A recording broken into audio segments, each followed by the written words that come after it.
Hi guys, welcome to Pi coaching. This is Shyam और आपका दोस्त। और आज है 11 जून और 11 जून को जो एडिटोरियल होने वाला है उसका जो टाइटल है लुक बैक इन रिलीफ। ठीक है, मैं इसको एक एक चीज़ एक्सप्लेन करने वाला हूँ, खासकर उन लोगों के लिए जो किसी कम्पिटिटिव एग्जाम की तैयारी करते हैं।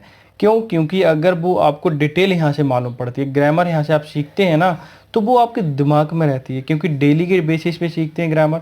रटने की ज़रूरत नहीं है, मगअप करने की ज़रूरत नहीं है। There is no need to mug up any questions any grammar rule. क्योंकि अगर मगअप करेंगे तो आप फ्रस्ट्रेटेड हो जाएंगे, वो बिल्कुल अच्छी बात नहीं है। क्लियर?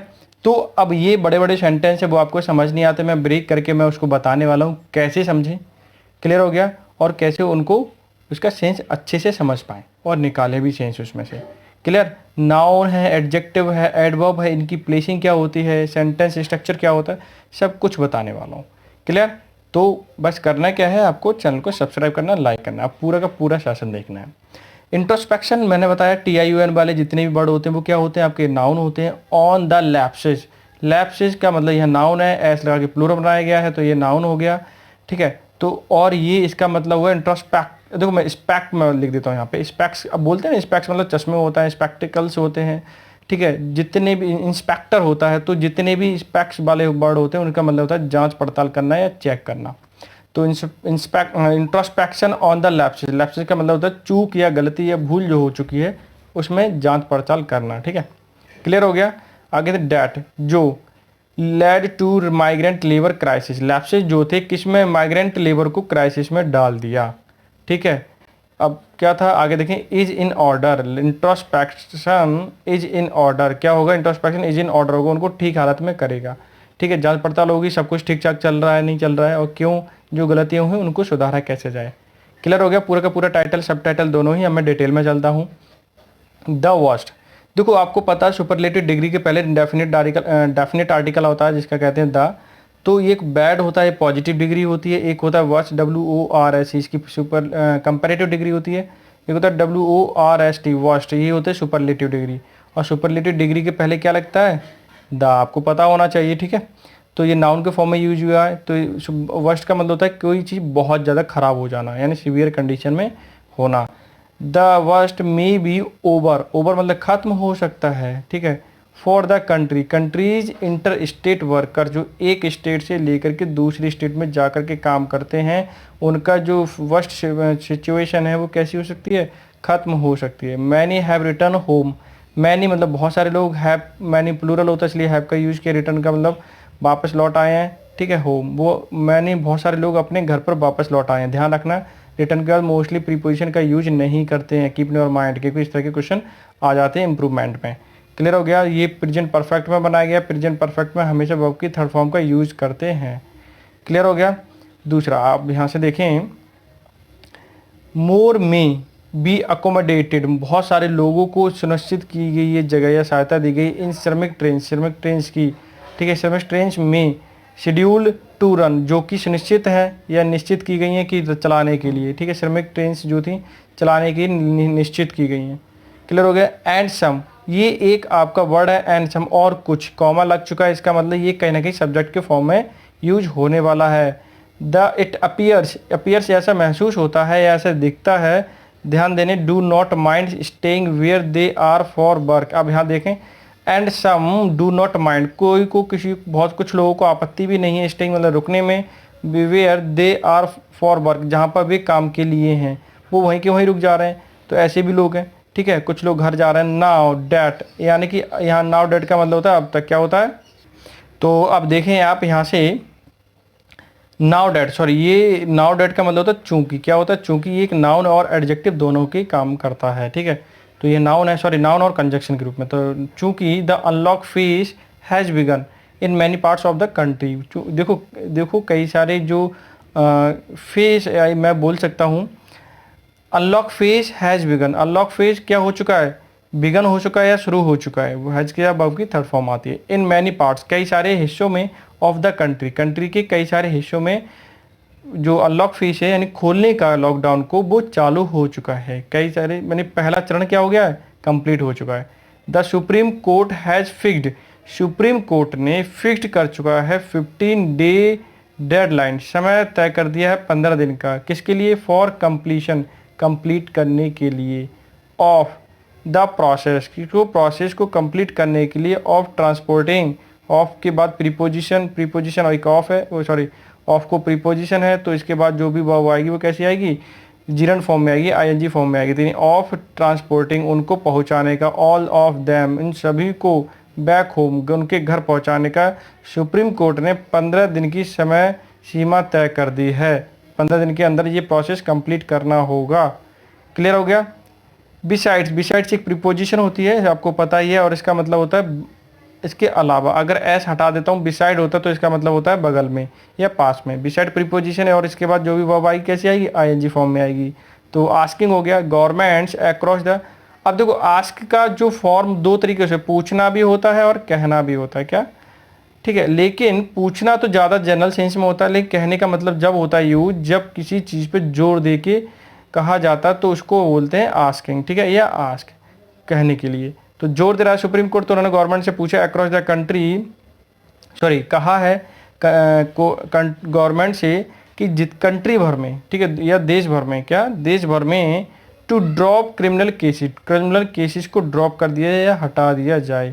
अगेंस्ट किसके खिलाफ, देम, उनके खिलाफ जो वायलेटिंग द लॉकडाउन, लॉकडाउन को वायलेट किया है। सिंस, कब से, सिंस मतलब से, इट वॉज इम्पोज्ड, जब से ये लगाया गया था, ध्यान देना, इम्पोज्ड का मतलब पैसे में बना हुआ है।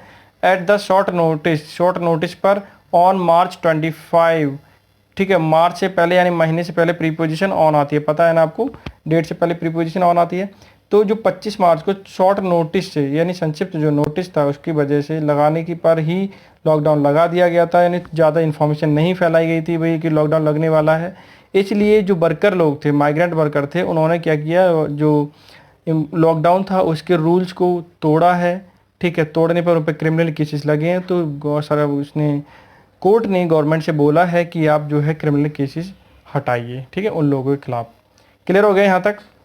परसुइंग का मतलब होता है किसी चीज़ का अनुसरण करना या मानना, ठीक है। लॉकडाउन, लॉकडाउन को सबने माना है। Violation charges would have been an exercise in tribality in the face of the desperation and the despair this section of the population force, ठीक है। अब मैं बता दूं, आपको एक्सप्लेन कर देता हूं कि ये जो लॉकडाउन के दौरान जितने भी चार्जेस लगाए जा चुके हैं, ये केवल मात्र और मात्र ट्राइबलिटी यानी तुच्छता होगी उनके खिलाफ। क्यों होगी, इन the face of the desperation, यानी छोटी सी होगी, इनसिग्निफिकेंट होगा। ट्राइबलिटी का मतलब इनसिग्निफिकेंट, ठीक है, बहुत कम होना। डेस्परेशन मतलब उनकी निराशा के सामने, मतलब इतनी तगड़ी निराशा है कि उनके सामने अगर कोई केस भी लग जाएगा ना तो उनको ज़्यादा फर्क नहीं पड़ेगा, इतनी निराशा ज़्यादा हो चुकी है। डेस्पेयर और निराशा बात एक ही है, ठीक है। और डेस्पेयर का मतलब होता है कि कोई भी चीज़ मतलब होप नहीं रहना, यानी इट टर्न आउट नेगेटिव, ठीक है। क्लियर हो गया। टर्न आउट क्या होगा, नेगेटिव होगा, यानी कि जो भी रिजल्ट आने वाले हैं वो सब कुछ नेगेटिव आने वाले हैं। लोगों में इतनी सोच ऐसी हो चुकी है कि भाई इन पर अगर केस लग भी जाएगा तब भी इन पर कोई ज़्यादा फर्क नहीं पड़ेगा। क्लियर हो गया। किस पर, दिस सेक्शन जो रूल को वायलेट कर रहा है कि द पॉपुलेशन फेस किया पॉपुलेशन ने, ठीक है। Not with standing, not with standing जो भी है वो आपका क्या कहते हैं, एक वर्ड है, और इसका मतलब है डेस्पाइट एनीथिंग द कंट्रेरी, मतलब इसके खिलाफ।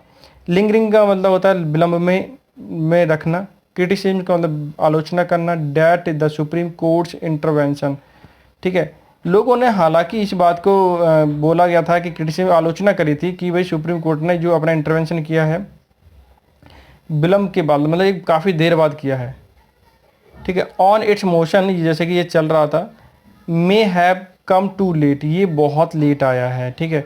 कड़ी आलोचना भी करी थी लोगों ने, क्योंकि ये पहले आना चाहिए इंटरवेंशन, क्योंकि लोगों को बहुत ज़्यादा परेशानी हुई है। There out to be sense, ठीक है, एक सेंस होता है of relief over the improvement in the their situation, ठीक है। There out to be sense, एक सेंस होना से, यानी कि एक सेंस होना चाहिए माइंड में कि भाई इनको रिलीफ जो हो, ठीक है, ओवर इम्प्रूवमेंट द सिचुएशन, कि इसमें सिचुएशन को इम्प्रूवमेंट करके उनको रिलीफ दिया जाए, ठीक है, माइग्रेंट वर्कर को। Going back the officials over the improvement in their situation. Clear, ये क्या हो गया, दोबारा से पढ़ लिया। गोइंग बाय ऑफिशियल्स क्लेम, ठीक है। जो अगर हम बात करें उनके अकॉर्डिंग, जो ऑफिशियल हैं गवर्नमेंट के, सेंट्रल गवर्नमेंट के, वो क्लेम कर रहे हैं कि as many as 57.22 lakh migrant workers have return to their home towns from the state in which they have been earning a living, ठीक है, लिव। तो ये कहना चाह रहे हैं कि बता रहे हैं कि गवर्नमेंट की 57.22 लाख माइग्रेंट वर्कर जो थे वो अपने घर लौट चुके हैं फ्रॉम द स्टेट जहाँ से वो काम कर रहे थे या अपना जीवन यापन कर रहे थे या आमदनी कर रहे थे। Clear. Given the scale of the unprecedented misery millions of them found themselves in over the last 2 months. अब यहाँ से देखें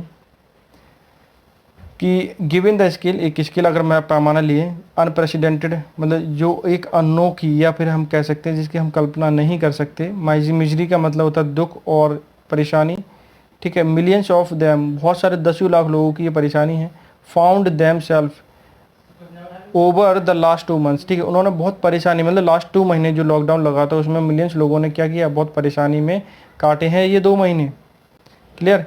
the idea that both authorities and the court are making an effort, ameliorate का मतलब होता है किसी चीज़ को सुविधा देना या फिर ठीक ठाक तरीके से सुधारना। क्या होता है, सुधारना। their living condition is an undoubted source of the comfort and relief।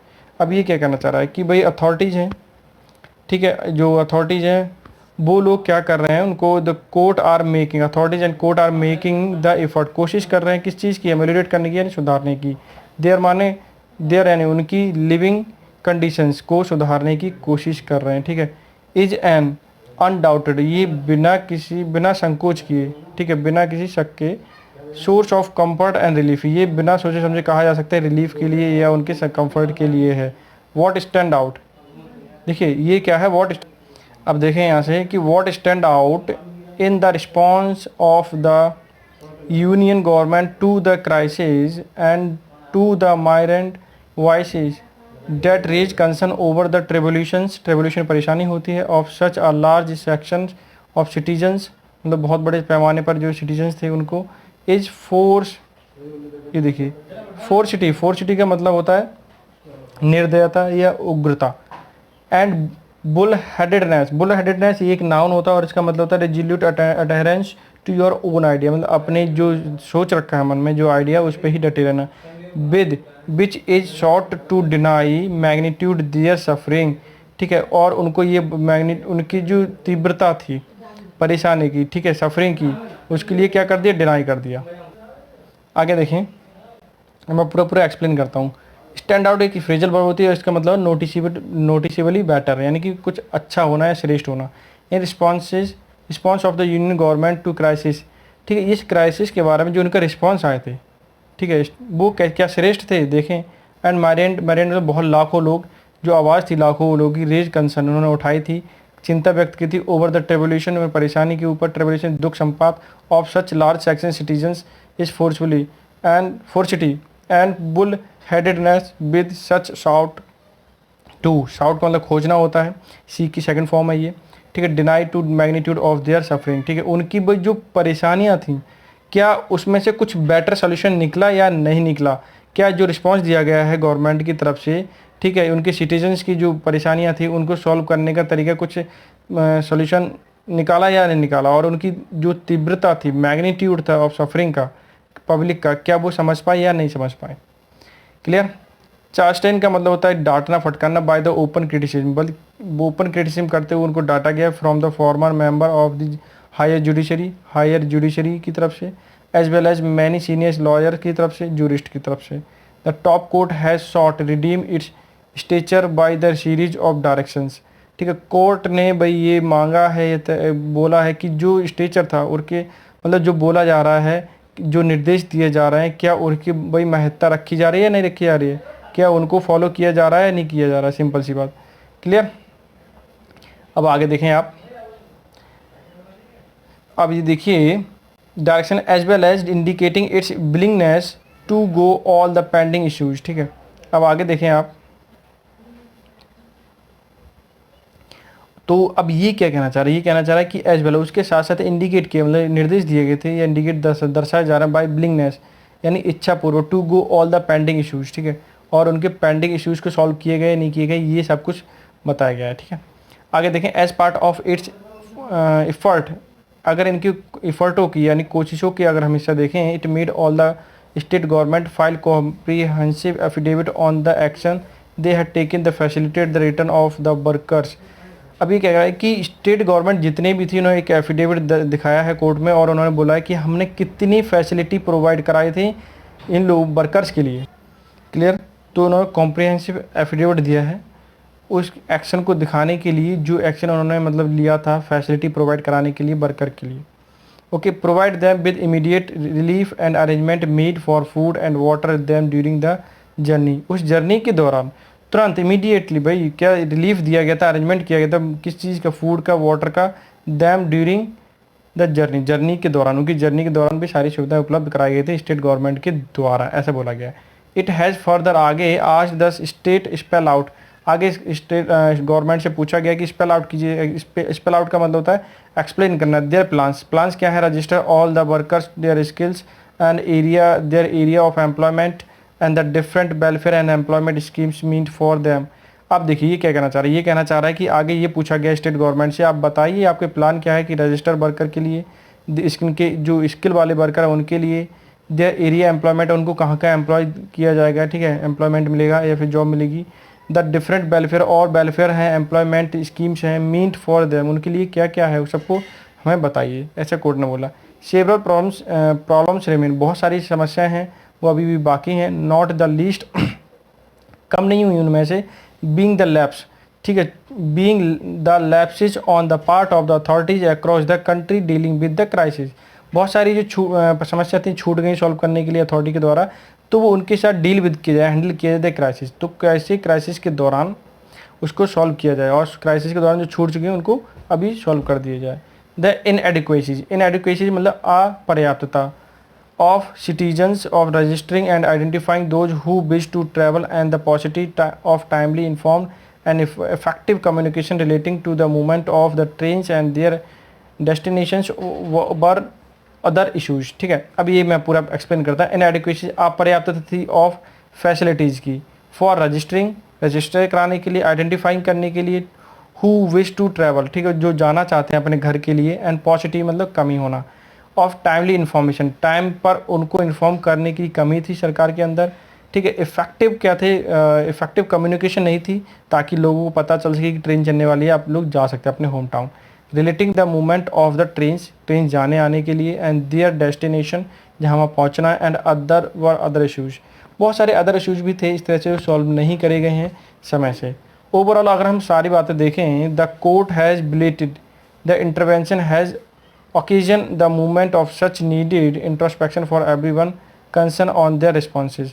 देखो बोला जा सकता है कोर्ट का जो इंटरवेंशन किया गया, हस्तक्षेप किया गया, वो लेट था। पहली चीज़ हैज़ ओकेजनल मूवमेंट, इस तरह की जो कभी कभार ओकेजनल मूवमेंट हो जाते हैं उसमें तुरंत ही सरकार को क्या करना चाहिए, कोर्ट को इंटरवेंशन करना चाहिए ताकि सरकार जल्दी काम करे। Of much needed introspection, introspection की बहुत ज़्यादा ज़रूरत है, ठीक है, जरूरत थी। एवरी वन कंसर्न और देयर रिस्पॉन्स, जो सरकार ने रिस्पॉन्स दिया उस पर भाई हर कोई चिंता व्यक्त करता है ताकि सर कोर्ट ही ऐसे कामों को जल्दी सॉल्व कर सकता है, इसलिए कोर्ट को जल्दी इंटरवेंशन करना चाहिए। एटीट्यूड एंड शॉर्ट कमिंग्स, और जैसे कि जो एटीट्यूड्स है और जो शॉर्ट कमिंग्स है, कमियाँ आई हैं, उसको सरकार की सुधारा जा सके। क्लियर, तो ये था आज का एडिटोरियल। आई होप आपको एंजॉय किया होगा, समझा होगा। क्लियर, तो मिलते हैं नेक्स्ट सेशन में, तब तक के लिए बाय बाय, टेक केयर।